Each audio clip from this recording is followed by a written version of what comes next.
Hey, you're now tuned in to Underdog Talk.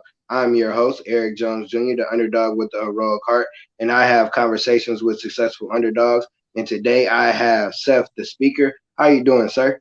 Man, doing good, man. Thank you for having me on, brother. I appreciate it. No problem, man. I appreciate you reaching out. I like your background, how I got the books and everything. That's dope.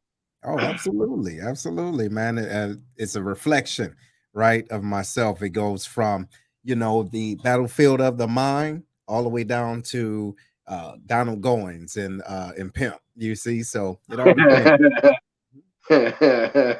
Yeah, they don't know about that. So before we get into today's conversation, we're gonna go to the sponsor, and that's Christian Dewan or I always say ChristianDewan.com, but Christian Dewan clothing line. That's my personal brand. You use the promo code underdog or hashtag underdog talk. You get 15% off. Underdog is spelled UNDERDAWG talk, and you get 15% off at ChristianDewan.com. And Dewan is spelled DEJUAN.com. So you're accountability coach. Yes. You've been through hell, and now you change things around. So what at what point in life you was like, all right, so shit got to change. Like Yeah. I don't know what's going on, but something got to change. Where were you at, and what was going on? Well, man, actually, I was in the military when I decided that, okay, I'm waiting for the wrong individual to give me the things that I feel as though I deserve. You get what I mean? And so when had to look myself in the mirror and almost didn't recognize myself anymore, I'm like, wait a minute.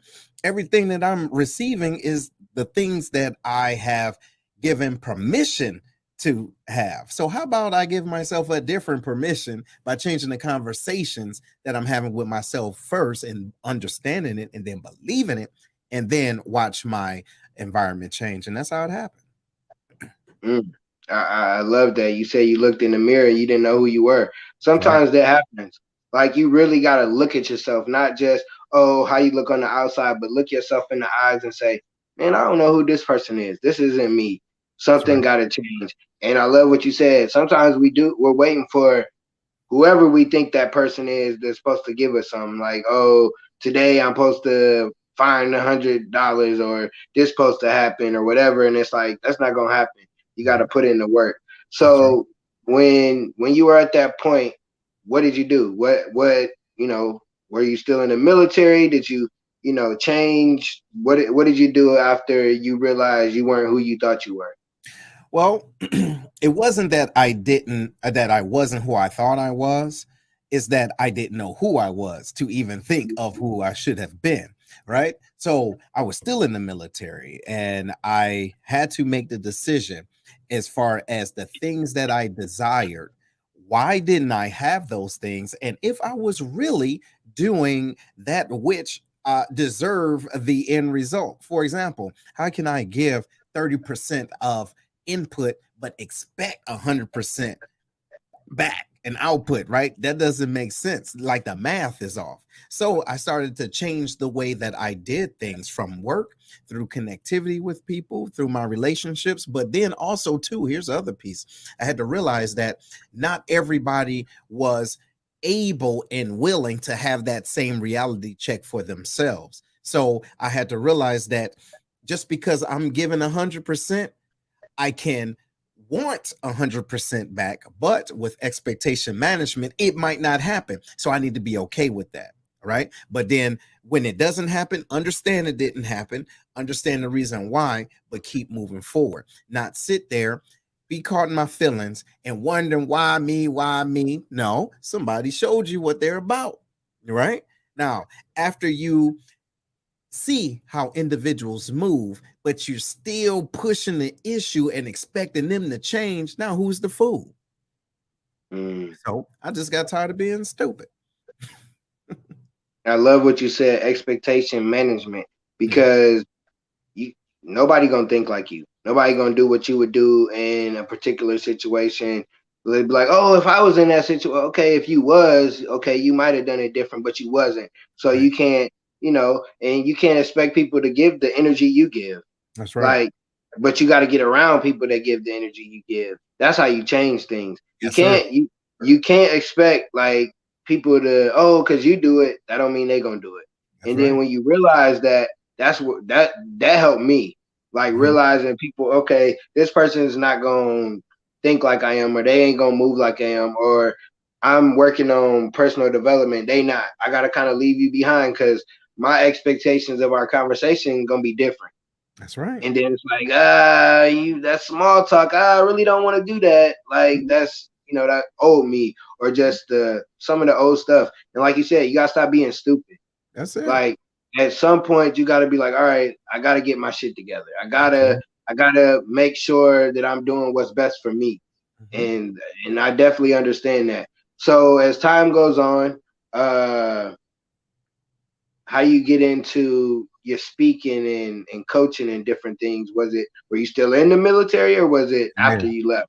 Still in, still in. So the thing is that I realized that it was the inevitable that the uniform would come off, right? But it was up to me as far as how it came off and how I was going to be prepared. So I realized, not I wouldn't say early on, but maybe 4 years prior to me getting out the military, I had a lot to say, but I didn't know how to say it.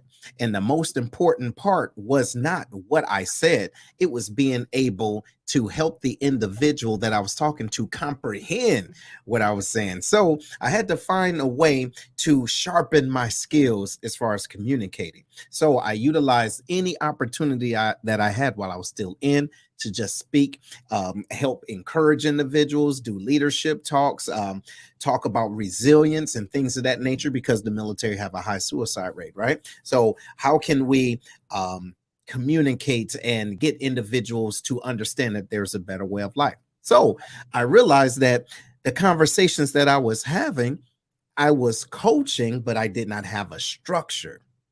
You see, so you have individuals that say, "Hey, they're a coach. They're a coach." Are they really?